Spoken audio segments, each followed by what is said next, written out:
queria aproveitar o gancho desse dado que a senhora trouxe para justamente esclarecer um pouco mais esse índice que a senhora tem mencionado em algumas entrevistas, que é 75% de recuperação no grupo da polilaminina versus 10% mais ou menos em pessoas que se recuperariam de forma espontânea.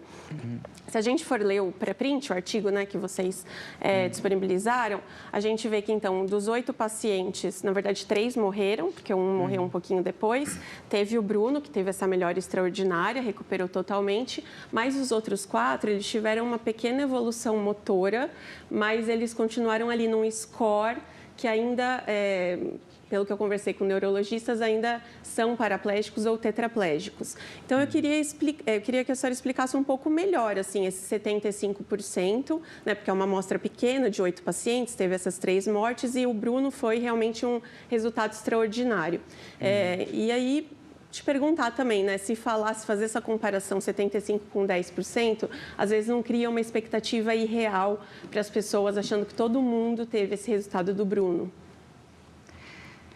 Eu acho que em relação à expectativa é uma coisa que eu não posso controlar, né? Eu jamais afirmei que todos tiveram uma recuperação, pelo contrário. Sempre que alguém me pergunta, mas foram 6 pessoas voltaram a andar? Não. 6 pessoas recuperaram completamente? Não. Então, se existe uma expectativa que modifica um pouco aquilo que está sendo dito, eu acho que eu não tenho como me responsabilizar por isso, né? Eu tenho sido sempre muito clara, né, na minha afirmação.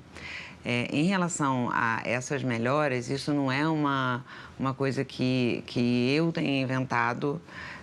Isso é um consenso que existe na literatura de lesão medular, né? Então, eu acho que se você for perguntar a uma pessoa que trabalha com pesquisa clínica em lesão medular, ela vai te dizer exatamente aquilo que eu estou te dizendo.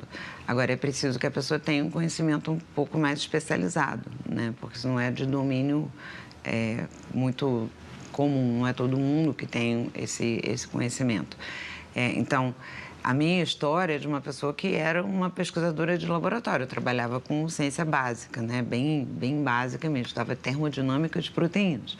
Então, depois eu comecei a trabalhar com células, depois com animais, e aí até chegar à possibilidade de trabalhar com humanos. Então, a maneira que eu comecei a entrar nesse mundo foi estudando, né? Então, o que eu fui fazer? Como é que se faz um estudo clínico para lesão medular? Qual é a literatura que existe? O que se considera? Quais são os instrumentos que são usados?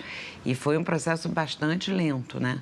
Então, assim, do momento em que eu sabia que funcionava em ratos e que não fazia mal por conta que era seguro por conta dos estudos em cães, até chegar a um protocolo clínico, passaram-se uns 3, 4 anos de discussões, né, em que essas questões de como fazer, se precisa ter um grupo controle, se não,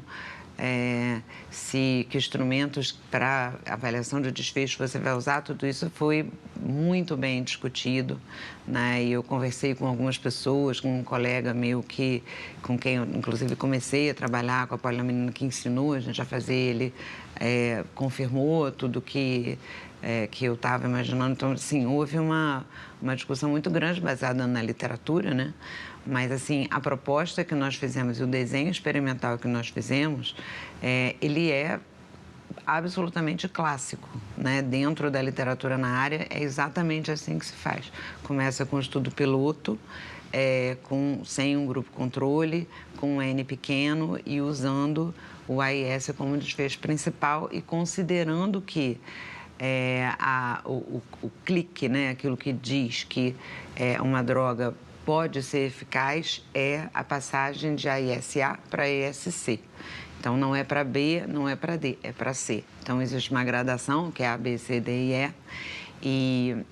E nos casos de lesão medular completa, que são aquelas lesões onde não há nenhuma preservação de condução nervosa, então, em que se poderia atribuir uma recuperação funcional a uma regeneração.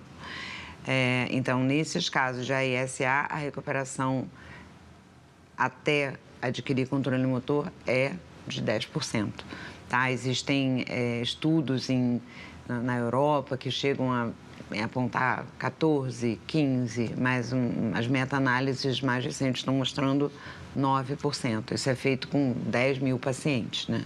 Então, você analisa 10 mil pessoas com esse tipo de lesão e chega à conclusão de que 9% melhoraram.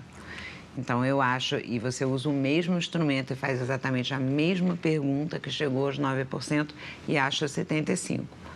Então, eu acho que, assim, a questão da expectativa, eu acho que ela é passível de discussão. Quer dizer, a pessoa poderia me perguntar, mas você acha que esse resultado ele é muito técnico, então a divulgação desse resultado pode gerar expectativas falsas nas pessoas e isso ser ruim?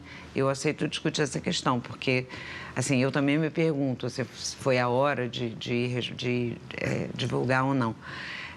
Mas o resultado técnico, né? Eu acho que ele não é passível de questionamento, né? Eu acho que alguém que diga isso, que não foi 75%, que esse 10% não vale, que as melhoras... Eu acho que essa pessoa deveria falar comigo, porque, assim, eu vou pedir para ela que me apresente qual é a literatura em que ela está se baseando, entendeu?